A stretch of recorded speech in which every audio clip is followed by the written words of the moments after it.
Good morning, students. How all are you? I hope you will be fine at your place. So let's start today's our new lesson from the same textbook of class 10, that is English Reader Flight, right? And we are going to continue with the reading C of the 5th unit, that is Adventure. And the lesson name is Adventures of Ibn Battuta. So as you can see on your screen that कि इस lesson का नाम है Adventures of Ibn Battuta and it is written by Janet Hardy Colt. Now, before going to the lesson, let's understand what is the theme of the lesson. Actually, there is an Ibn Battuta named person. ठीक है, ये एक traveler है. Basically एक Pilgrim है. Pilgrim का मतलब क्या होता है? जो श्रद्धालु होते हैं या जो भक्तगण होते हैं अपने देव यात्रा के लिए निकलते हैं. ठीक है, बट इफ़ यू फाइंड, ये जो मैंने वर्ड थोड़े संस्कृत के यूज़ किए हैं. ठीक है, यहाँ पे जैसे कि आप पिक्चर में देख सकते हैं कि ये जो पिलग्रिम है ये एक मुस्लिम कल्चर को बिलोंग करते हैं, तो वो मुस्लिम श्रद्धालु हैं, राइट? तो ये एक ट्रैवलर भी है basically and he use to travel, है ना. और यहाँ पे आपको इस पूरी स्टोरी में एक कॉन्वर्सेशन मिलेगा विच इज़ बिहाइंड. सो ये आप जैसे कि फिगर में देख रहे हैं, ये एक सूफ़ी हैं, राइट? तो यहाँ पे आपको इस पूरी स्टोरी में एक कॉन्वर्सेशन मिलेगा which is in between that little one and that Ibn Battuta. So before understanding the explanation of this lesson, let's go and hear the audio part of this lesson, and then we will understand the explanation of this lesson word by word and paragraph by paragraph. Unit 5, Adventure. Reading C, Adventures of Ibn Battuta. My uncle Ibn Battuta sat by the window of his house in Tangier. It was the hot time of the day and his eyes were half open. I went into the room. "Uncle," I said quietly. He looked up at me suddenly. "Ah, Ahmed, it's you again?" He smiled. "Yes, uncle," I answered. "Can you tell me today about your journeys, please? I want to travel when I am older too," I said. "Is that right?" he answered. Then he looked carefully at me. "How old are you now?" He could remember things from long ago easily, but things from the day before not very well. "I am 11, I said.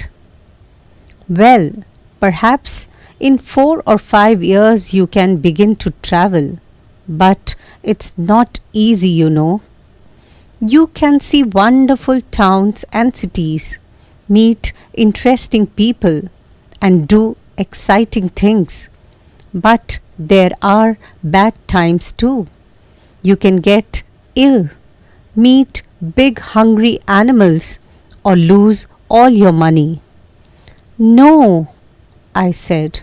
My eyes were big and open. "Yes, Ahmed," he answered. "But listen to my stories, and perhaps you too can learn to come home alive." He laughed. "Now, where shall I begin?" I sat down, ready to listen to him. Every time my uncle told his stories, they were different, new, and interesting. "I was born here in Tangier," he began. "But of course you know that," he smiled. "My father and his father before him were judges, so I learned to be a judge too. When you are a judge, it's easy to travel. You are important, you see." "Yes," I said. "Perhaps I can be a judge too one day." "Perhaps," he smiled. "My first journey was a pilgrimage to the holy city of Mecca. I got on a donkey and said goodbye to my mother and father in Tangier when I was 21. my mother cried. After some days' journey, I came to the town of Algiers. Here I met more pilgrims and we travelled to the city of Constantine. I met the rich ruler there. He looked at my dirty old coat, smiled, and gave a beautiful new coat to me. Why? I asked. Good men help people when they need it. After some days, I left Constantine with the other pilgrims. We never stopped moving because we were afraid. Perhaps people could take our money from us when we slept. We thought I was soon ill and I wanted to go to bed and die. But my friends put me on my old donkey and hit the animal from behind to make it go quickly down the road. Did you want to come home then, uncle? Of course, he smiled, but I journeyed to Tunis.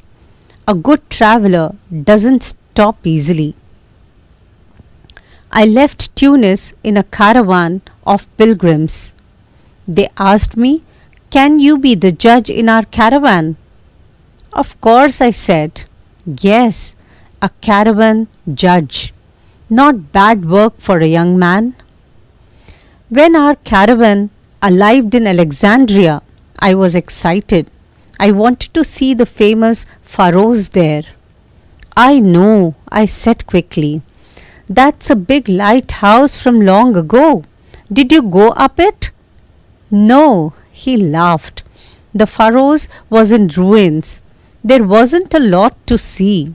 But not far from Alexandria, I met a holy man, Burhan al-Din. He could see into the future. And what did he tell me?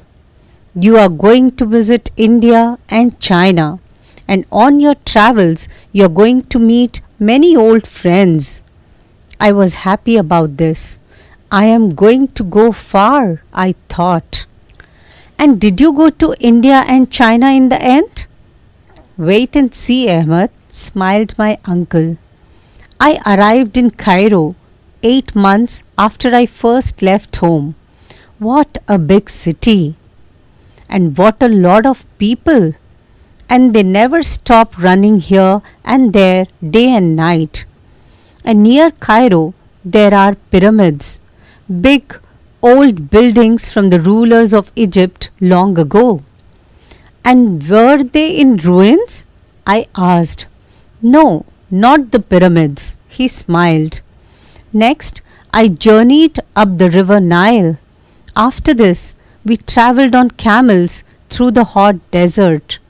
There were lots of hungry hyenas there, and at night we needed to be very careful. Of course, I cried excitedly. One night, a big hyena came and took everything from my bag, he said. But we soon left the desert. Then I travelled to the holy city of Jerusalem and visited the famous buildings there. Next, I went to Damascus. What a beautiful city! Then I travelled to Arabia and visited Medina, and in the end I arrived in Mecca. After a year and a half, it was wonderful to arrive in the city of my pilgrimage. I learnt from holy men there and prayed for 3 weeks. And did you come back home then? I asked. No. Every night I thought of the holy man Burhan al-Din and of India and China. I was a true traveller now and I didn't want to stop. So I left Mecca with the ruler of Persia's caravan. When I was young, I heard many stories about the wonderful towns near there. But on my journey, I saw something very different. Years before, the Mongols came to these towns. They killed a lot of people and I saw many houses in ruins there. Perhaps the most interesting town on that journey was Vasit. A number of men with no money lived there in a big house. In the evening, they prayed and ate their dinner. Then they sat near a big fire and told stories. Suddenly, some of them walked into the fire. Then they ate the fire. One man put a snake's head in his mouth and ate it alive. And you saw all that? I cried. Yes, he laughed. I visited many interesting towns after that, but I never saw men eat fire and snakes again. Then I went to Baghdad. What a wonderful city! But I was ill there, so I soon went back to Mecca. I learned from holy men and prayed there for a year, and slowly I felt better. And what did you do next? I asked. I traveled by sea for the first time. It was my worst journey, he said. You can hear all about it some other day.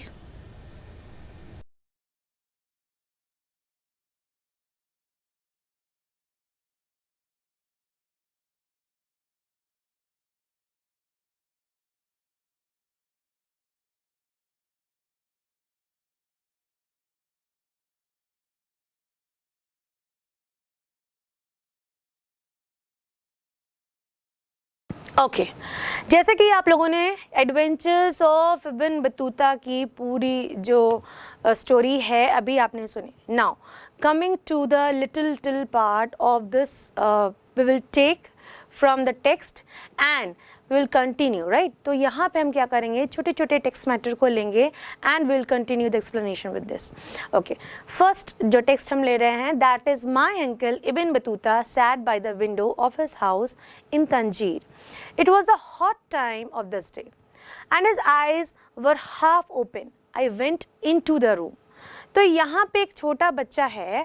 He is saying like that कि my uncle Ibn Battuta sat by the window. जो उनके uncle Ibn Battuta हैं वो क्या कहाँ बैठे हुए हैं? जो उनके अंकल इब्न बतूता हैं वो कहाँ बैठे हुए हैं? एक हाउस के विंडो के पास तंजीर में बैठे हुए हैं. Right, Tangier is a place. It was the hot time of the day, मतलब हो सकता है वो समर्स का टाइम हो and it was the hottest time और hottest part of the day हम कह सकते हैं. And his eyes were half open. कहने का मतलब है हो सकता है कि उस समय वो थोड़े से एक छोटी सी नैप ले रहे हों तो उनकी आंखें जो हैं आधी खुली हुई उस बच्चे को दिख रही हैं. I went into the room. So that little one went into the room. तो वो जाता है और देखता है. Uncle वो कहता है I said quietly, धीरे से कहता है कि वो ज़्यादा डरे ना, सरप्राइज ना हो और बेसिकली वो इतनी बुरी तरीके से डिस्टर्ब भी ना हो. Right. He looked up at me suddenly. तो जैसे ही वो छोटा बच्चा उनको कहता है कि अंकल, तो वैसे ही वो जो अंकल हैं उसके मिस्टर इब्न बतूता जैसे कि आप नाम जान रहे हैं वो उनको क्या करते हैं, देखते हैं ऊपर की तरफ. Ahmed, it's you again, he smile. तो वो कहते हैं अरे वाह अहमद. तो अब हमें जानने को मिला है कि इस छोटे से यंग बॉय का नाम क्या है या उस यंग बॉय का नाम क्या है, अहमद है. राइट. और वो क्या कहते हैं, उसको ऐसा कहते हुए क्या करते हैं, एक अच्छी सी प्यारी सी स्माइल पास ऑन करते हैं. Yes uncle, I answered. Can you tell me today about your journeys please? I want to travel when I am older too, I said. तो यहाँ पे ये जो बच्चा है, this child is little bit curious about the traveling of his uncle, right? तो वो पूछता है कि उनके क्वेश्चन को आंसर करते हुए कहता है कि क्या आप मुझे अपनी जर्नीज़ के बारे में या अपने ट्रैवलिंग्स के बारे में बता सकते हैं, और मैं जो है आपके जैसे ही ट्रैवल करना चाहता हूँ और बहुत बड़े होते तक, इट मीन्स कि मैं मेच्योरिटी पीरियड तक आते तक ये ट्रैवल को करना चाहता हूँ क्योंकि मुझे आपकी ही तरह ट्रैवलिंग बहुत पसंद है. इस पर वो अगेन पूछता है is that right, he answered. कहने का मतलब है क्या ये सही है ना. Then he looked carefully at me. How old are you now? He could remember things from long ago easily, but things from the day before not very well. I am 11, I said. तो वो कहते हैं कि वो बहुत ही carefully उस बच्चे को देखते हैं और वो पूछते हैं कि तुम कितने साल के हो। वो कुछ चीज़ों को तो याद रख सकते थे, लेकिन बहुत पुरानी चीज़ों को जो इब्न बतूता थे वो याद नहीं रख सकते थे। तो वो बच्चा कहता है right now I am 11, right. Okay, now आगे कन्वर्सेशन देखते हैं। Well, perhaps in 4 or 5 years you can begin to travel, but it's not easy, you know. You can see wonderful towns, cities and meet interesting people and do exciting things. But so now यहाँ पे जो Ibn Battuta है वो क्या कहते हैं हम देखते हैं, right? तो वो कहते हैं well perhaps in 4 or 5 years you can begin to travel, right? But it is not easy, you know. You can see wonderful towns, cities and meet interesting people and do exciting things.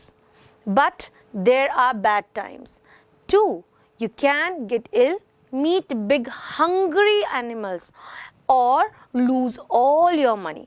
So now this time जो है वो जो mister Ibn Battuta है वो जो है इस बच्चे को या उस लिटिल बॉय को यानी अहमद को क्या बता रहे हैं कि ट्रैवलिंग के कुछ एडवांटेजेस एंड कुछ डिसएडवांटेजेस भी बता रहे हैं। कैसे? तो यहाँ पे सबसे पहले वो स्टार्ट करते हैं क्योंकि उन्होंने अहमद की एज पूछी थी, तो अहमद ने बताया कि right now I am 11 year old, right, it is all right. So उसके बाद वो कहते हैं कि नाउ आफ्टर 3 to 4 ईयर्स, मतलब जब वो 14-15 साल का हो जाएगा, then he can start travelling, तब वो इतना बड़ा हो चुका होगा कि वो अपनी ट्रैवलिंग को स्टार्ट करते हैं। तो यहाँ पे सबसे पहले वो बताते हैं कि ट्रैवलिंग के एडवांटेजेस क्या हैं। तो वो उसमें ऐड ऑन करते हैं कि when you start travelling you will find out beautiful places, wonderful places, beautiful towns, cities, मतलब आप बहुत ही खूबसूरत शहरों से होकर के जाओगे। And you can meet interesting people also and do exciting things. तो आप ये सारी चीज़ें करोगे, मतलब आप अलग अलग लोगों से मिलोगे और अलग अलग चीज़ें करोगे। It could be adventurous also, right. और साथ ही साथ अब जब लोगों से मिलोगे तो you can gain a lot of knowledge. आपने देखा है जो ट्रैवलर्स होते हैं जब वो ट्रैवल करते हैं तो उनको बहुत सारे अलग अलग चीज़ों की नॉलेज हो जाती है। जस्ट ऑफ कोर्स आप बॉर्डर्स की नॉलेज ले सकते हो, सिटीज़ की नॉलेज ले सकते हो, ट्रांसपोर्टेशन, मतलब अगर बाय एयर से वो कर रहे हैं ट्रांसपोर्ट या ट्रैवल कर रहे हैं तो कौन से हवाई जहाज़ से कर सकते हैं, टाइमिंग क्या सही रहेगा। अगर if they are travelling with the help of trains तो उनके बारे में उनको नॉलेज रहती है, राइट। और अगर वो बस से ट्रैवल करते हैं तो येस ऑफ कोर्स उस तरह के ट्रांसपोर्टेशन की उनको नॉलेज मिलती है।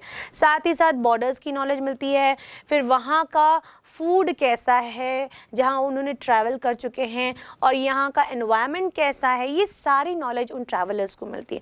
तो इस तरीके से ये एडवांटेजेस उन्होंने काउंट करा है, लेकिन साथ में कुछ डिसएडवांटेजेस भी काउंट करा है। एंड दैट वर कि ये सब होने के बाद लेकिन आप क्या कर सकते हो, sometimes you have to face bad times, कुछ बुरे दिन भी आपको फेस करने पड़ सकते हैं। बिकॉज ड्यूरिंग ट्रैवलिंग ऐसे भी हो सकता है कि आप बीमार पड़ जाओ या कुछ जो है जंगली जानवरों के सामने आ जाओ जो कि ऑलरेडी भूखे हो, and they will try to take you as their feast, और वो आपको अपना फीस्ट बनाने के लिए एकदम रेडी हो, और लूज़ योर ऑल मनी, या आप ऐसा भी हो सकता है आपके साथ कि आप जो है अपनी सारे पैसों को कहीं घुमा दो या खो दो या आपके पैसे चोरी हो जाएं, कुछ भी सिचुएशन आ सकती है। तो उनका कहना ये था कि you must be that mature कि आप इन सारे सिचुएशन को क्या कर सको, ईजीली बेयर कर सको और यहाँ से ईजीली कोप अप कर सको, राइट। सो यहाँ पे no I said my eyes were begin open. तो यहाँ पे जो अहमद है वो कहता है नो नो नो, मतलब वो थोड़ा सा यहाँ पे सरप्राइज भी था और थोड़ा सा वो फ्राइटेंड भी था। तो वो कहता है इस समय जब उसने ये बात सुनी कि अच्छी चीज़ों के साथ कुछ बुरी चीज़ें भी ट्रैवलिंग में एड ऑन है, तो वो इस तरीके से एक्सप्रेस करता है कि उसकी आंखें बड़ी बड़ी खुल जाती हैं और मुंह भी उसका बहुत बड़ा ओपन हो जाता है। लाइक दिस उसकी एक्सप्रेशन इस तरीके से रहते, right. Yes Ahmed, he answered. वो कहते हैं बिल्कुल सही है अहमद, जो मैं तुम्हें अभी अपनी ट्रैवलिंग के बारे में बता रहा हूँ, I am sharing my experience with you. So ये तुमको जानना बहुत ज़रूरी है क्योंकि ऐसा होता है ड्यूरिंग ट्रैवलिंग, ठीक है। But listen to me, and listen to my stories, and perhaps you too can learn to come home alive. He laughed. Now, where shall I begin? तो यहाँ पे वो थोड़ा सा सार्केज़म में बात करते हैं और कहते हैं ठीक है, I am telling you some of the stories of my travelling and you listen it carefully. उसको बहुत अच्छी तरीके से सुनिएगा, ठीक है. और अगर इन स्टोरी से आप कुछ लेसन्स लेते हैं तो येस ऑफ कोर्स आप वापसी में क्या आएंगे, जीवित बचकर ज़रूर आएंगे, वो कहते हैं, राइट. तो उसके बाद क्या होता है, वो ये सोचते हैं now where shall I begin, मैं कहाँ से अपनी इस ट्रैवलिंग की स्टोरी को शुरू करूं. I sat down ready to listen him, right? Every time my uncle told his stories, they were interesting. तो वो कहते हैं that little Ahmed, he was saying कि मैं क्या करता हूँ, जल्दी से मैं उनके पास जा करके नीचे बैठ जाता हूँ. और मैंने जब भी उनसे कोई स्टोरी सुनी है तो एवरी टाइम वो क्या होती थी, अंकल मुझे जो भी स्टोरी सुनाते थे वो बहुत ही डिफरेंट होती थी, न्यू होती थी और बहुत ही इंटरेस्टिंग होती थी. I was born here in Tangier, he began. So from where he started, who started, yes, mister Ibn Battuta started. तो कहाँ से शुरू करते हैं कि I was born here in Tangier. वो कहते हैं कि मेरा जो जन्म हुआ है वो तंजीर में ही हुआ है. But of course you know that he smiled. लेकिन ये बात तो तुमको पता है मेरा जन्म तंजीर में हुआ. और इतना कहते हुए वो मुस्कुरा देते हैं. My father and his father before him वर जजेस. तो वो कहते हैं कि जो मेरे फादर थे और उनके पहले जो उनके फादर थे दोनों ही क्या थे, जज थे. So I learn to be a जज. तो मुझे जज करना आने लग गया, right. When you are a जज इट्स ईजी टू ट्रैवल. तो बहुत आसान हो जाता है ट्रैवलिंग करना. You are important, you see, तुम महत्वपूर्ण हो जाते हो लोगों के लिए, तुम्हें पता है. तो कहने का मतलब है कि यहाँ पे एक लीडरशिप वाली क्वालिटी आती है, राइट, कि आप में वो लीडरशिप वाली क्वालिटी डेवलप हो रही है. Whenever you are travelling alone और you are travelling with a group of people, तो वहाँ पे क्योंकि आपका जो बैकग्राउंड है वो इटसेल्फ स्ट्रॉन्ग है, राइट.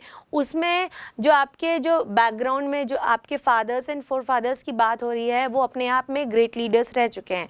तो वहाँ पे आपको भी एक क्या मिलता है, आपको भी उनके साथ लेगेसी में क्या मिल जाता है, एक लीडरशिप मिल जाती है, राइट. तो यहाँ पे बात हो रही है कि क्योंकि फादर उनके मतलब इब्न बतूता के फादर और फोर फादर जजेस थे तो उनको इस चीज़ का बेनिफिट मिला कि वो भी जजिंग क्वालिटी में अच्छे हो गए. और जब भी उन्होंने ट्रैवलिंग की है तो ये चीज़ जो ये क्वालिटी थी उनको बहुत हेल्प करती थी उसमें, राइट. और क्योंकि वो एक जज के बच्चे थे और नाती थे तो लोगों से वो सम्मान भी उनको बिल्कुल भरपूर प्राप्त होता था. Yes, I said, perhaps I can be a judge too one day. तो वो जो लिटिल अहमद है वो कहता है हाँ बिल्कुल आप सही कह रहे हैं, हो सकता है मैं बड़ा होकर एक दिन ज़रूर जज बनूंगा. Perhaps he smiled. और शायद, perhaps का मतलब होता है शायद, राइट. और इतना कर शायद कर वो मुस्कुराते हैं. My first journey was a pilgrimage to the holy city of Makkah. तो ये बताते हैं कि जो मेरी पहली जर्नी थी तो उन्होंने जो यात्रा स्टार्ट की थी, जो हम देवस्थल पर जाते हैं तो ये सूफ़ी थे तो ये इन्होंने भी एक अपनी धार्मिक यात्रा स्टार्ट की थी. तो इनकी जो पहली होली सिटी थी that was Mecca. I got on a donkey and said goodbye to my mother and father in Tanjeer. When I was 21, my mother cried. तो वो बताते हैं कि when I was 21, जब मैं मात्र 21 साल का था उस समय मैंने पहली अपनी यात्रा स्टार्ट की थी और वो मक्का के लिए हम निकल रहे थे. तो मैंने एक डोंकी लिया, मतलब एक गधे को लिया और अपने पेरेंट्स को मतलब अपने मम्मी को और पापा को मैंने क्या कह दिया, गुड बाय कह दिया. और उस समय क्योंकि उनकी मदर शायद फर्स्ट टाइम अपने बच्चे से अलग हो रही थी, एट दैट टाइम क्या हो रहा था, वो बहुत दुखी थी, बहुत सैड थी और वो रो रही थी क्योंकि उनका बच्चा उनसे अलग होकर इतनी बड़ी यात्रा करने के लिए जा रहा था. हालांकि ये बहुत अच्छी बात थी लेकिन फिर भी उनको तो बहुत तकलीफ़ हो रही थी बिकॉज अर्लियर जो है वो ट्रांसपोर्टेशन इतना इजी नहीं था, है ना. बहुत लंबी लंबी यात्रा करनी पड़ती थी, काफ़ी समय लगता था और जो सेफ्टी के नाम पे कुछ नहीं था. उस समय हंग्री एनिमल्स भी होते थे और ह्यूमन बींग्स तो जैसे पहले थे आज भी वैसे ही हैं, हो सकता है more they are dangerous rather than the animals हम कह सकते हैं. तो जो समस्याएं थी, जो प्रॉब्लम्स थी वो उस समय भी थी, और थोड़ी सी टिपिकल और थी just because of lack of technology and resources हम कह सकते हैं। राइट, हम आगे बढ़ते हैं और लेसन को आगे कंटिन्यू करते हैं। आगे कहता है कि after some days journey I came to the town of Algiers. तो वो बताते हैं कि कुछ दिनों की जर्नी के बाद, मतलब डोंकी को लेके गए थे और उनके साथ कुछ दिनों की जर्नी के बाद वो लोग कहाँ पहुँचते हैं, अल्जीर पहुँच जाते हैं। आगे आगे देखते हैं, आइए आगे देखते हैं कि लेसन में क्या होता है। ओके, सो हमने आगे देखा कि अभी वो निकल चुके हैं और अल्जीर पहुंच गए, वो बता रहे हैं। तो वो कहते हैं हियर आई मेट पिलग्रिम्स। तो वो भी एक पिलग्रिम थे और उन्होंने जब अल्जीर वो पहुंचे तो वहाँ पे उनको कुछ और पिलग्रिम्स मिल गए। And we travel to the city of Constantine. तो यहाँ पे वो बता रहे हैं कि वो सब मिल करके किस तरफ चले गए थे, कॉन्स्टेंटाइन के शहर चले गए थे, या कॉन्स्टेंटाइन एक शहर का नाम है, वहाँ चले गए थे। I met the rich ruler there. तो वो वहाँ किनसे मिलते हैं, जो रिच रूलर है, जो वहाँ का सबसे अमीर राजा था, उनसे मिलते हैं। He looked at my dirty old coat, smiled and gave a beautiful new coat to me. तो क्योंकि वो राजा बहुत रिच था, तो एक राजा जो है, एक उसका कर्तव्य होता है कि अगर कोई दूसरे देश से श्रद्धालु आए हैं या दर्शनार्थी आए हैं तो उनकी टेक केयर करना। So when the king find out कि ये जो पिलग्रिम्स आए हैं ये बहुत ही ज़्यादा पुअर हो सकते हैं और उनके जो कोट्स हैं वो डर्टी हो चुके हैं इतने दिन की ट्रैवलिंग में, और मे बी टॉन फट चुके होंगे, तो उन्होंने क्या किया, क्योंकि वहाँ का जो एनवायरनमेंट होता है वो कोल्ड इनफ होता है, राइट। तो वो मुस्कुराते हैं और उनको एक न्यू ब्यूटीफुल वार्म कोट देते हैं एज अ प्रेजेंट। सो वो पूछते हैं, पूछते हैं, कौन पूछता है, सबसे इंपॉर्टेंट, हु आस्क्ड, राइट। तो इब्न बतूता पूछते हैं व्हाई आई आस्क्ड, वो पूछते हैं आपने मुझे क्यों दिया, राइट। तो good man help people when they needed it. तो वो कहते हैं जो अच्छे लोग होते हैं ना, वो लोगों की हेल्प करते हैं जब उनको ज़रूरत होती है। Just because I am a king, मैंने आपकी हेल्प नहीं की है क्योंकि मैं एक अच्छा व्यक्ति हूँ, इसलिए मैंने आपकी हेल्प की, उनका कहना था rich king. After some days I left Constantine with other pilgrims. तो वो कहते हैं कि कुछ ही दिनों के बाद मैंने कॉन्स्टेंटाइन से अलविदा ले लिया और सभी पिलग्रिम्स के साथ, मतलब सभी जो दर्शनार्थी थे उनके साथ या श्रद्धालुगण थे उनके साथ वो आगे बढ़ गए, right. We never stopped moving because we are afraid. हम कभी भी नहीं रुके, मतलब जो उनका नेक्स्ट डेस्टिनेशन था वहाँ तक की ट्रैवलिंग में उन्होंने रुकना ठीक नहीं समझा क्योंकि वो डरे हुए थे। अब क्यों डरे हुए थे, दिस इज इम्पॉर्टेंट यार। So perhaps people could take our money from us when we slept. तो उनका पहला रीज़न ये था कि वो सोच रहे थे कि शायद अगर हम सो गए तो वहाँ के जो लोग हैं हमसे हमारे जो धन है उसको छीन लेंगे। अब धन छीन लेंगे तो खाने की चीज़ें फिर दोबारा कैसे खरीदेंगे, फिर कपड़ों की भी बीच में आवश्यकता होती है, फिर जर्नी में बहुत सारे खर्च होते हैं जिसके लिए धन की आवश्यकता होती है। As you people travel during your travelling you need money, वैसे ही है ना, इनको भी during the travelling he also need money. तो वो लोग बहुत डरे हुए थे कि अगर बीच में जर्नी में जहाँ उनका डेस्टिनेशन, सेकेंड डेस्टिनेशन उन्होंने डिसाइड किया है, अगर उसके पहले वो लोग रुक जाते हैं तो क्या होगा कि बहुत दिक्कत आएगी, शायद उनके पैसों को चोरी कर लिया जाए, राइट। तो पहला रीज़न ये था, वो सोच रहे थे। फिर वो सोचते हैं कि we thought I was soon ill and I wanted to go to bed and die. तो वी थॉट के बाद फुल स्टॉप आप देख रहे हैं, तो ये उन्होंने पहली चीज़ सोची थी कि अगर कहीं रुक जाते हैं तो हमारी जो पैसों को चोरी कर लिया जाएगा। उसके बाद नेक्स्ट सेंटेंस कहता है कि आई वॉज सून इल। तो उन्होंने पाया कि वो जल्द ही कुछ दिनों बाद बीमार पड़ गए थे और वो चाहते थे कि कोई एक अच्छा सा बिस्तर मिल जाए जहाँ पर वो थोड़ा रेस्ट कर सके और आराम से मर सके, क्योंकि उनके बॉडी में शायद इतना एक होगा ताकि जिस वजह से उनको ऐसे फीलिंग आ रहा होगा कि बस मुझे कुछ आराम की ज़रूरत है। क्योंकि ट्रैवलिंग में आप देखते हैं कि समटाइम्स ऐसा होता है कि आपको चीज़ें आपकी कंफर्ट के अनुसार नहीं मिलती मोस्ट ऑफ द टाइम, है ना। और ये लोग तो ऐसे ट्रैवलर्स थे जिस समय, अभी तो आप लोगों को एसी रूम्स अवेलेबल होते हैं, राइट, और लग्जरियस होटल्स मिल जाते हैं। पहला ऐसा कुछ नहीं था। पहले क्या थे, दर्शनार्थियों के लिए रूम्स बने होते थे, गेस्ट हाउसेस होते थे। वैसे ये कैसे होते थे? लग्जरियस होते थे? बिल्कुल नहीं, ये सामान्य से होते थे, तो इनको काफ़ी समस्याओं का सामना करना पड़ता था। तो वो जब बीमार हो गए तो उनको ऐसे लगने लगा कि एक बिस्तर मिल जाता तो वो उस पर लेट करके आराम से मर सकते थे।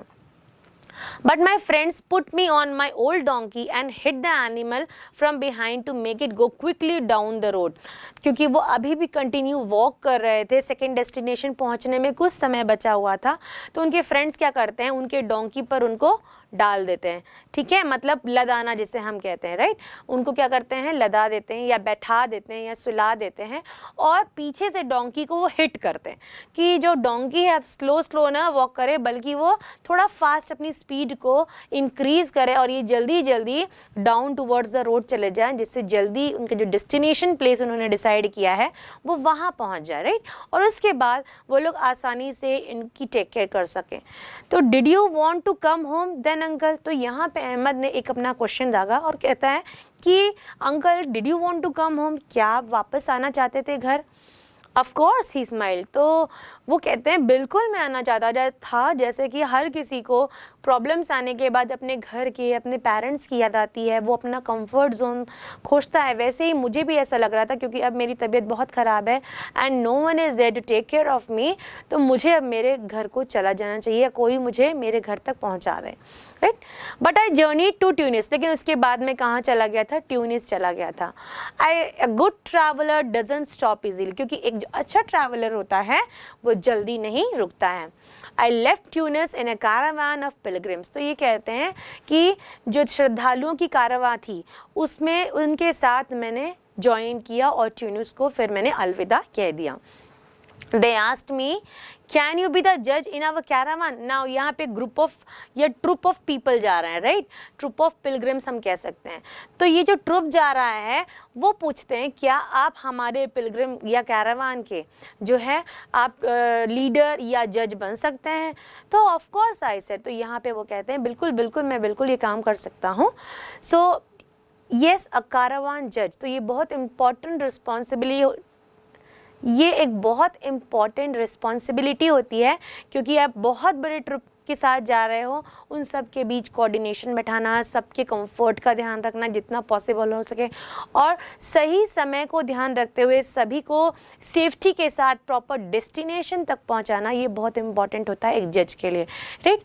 Not bad work for a young man, तो वो कहता है कि एक यंग मैन को जो अभी मात्र 21 साल का है उसको इतनी बड़ी उपलब्धि मिलना, मतलब टू बीइंग अ जज ऑफ अ कैरावान, है ना, it's a very good thing, it was a very good thing. तो ये बहुत अच्छी बात थी एक यंग मैन के लिए।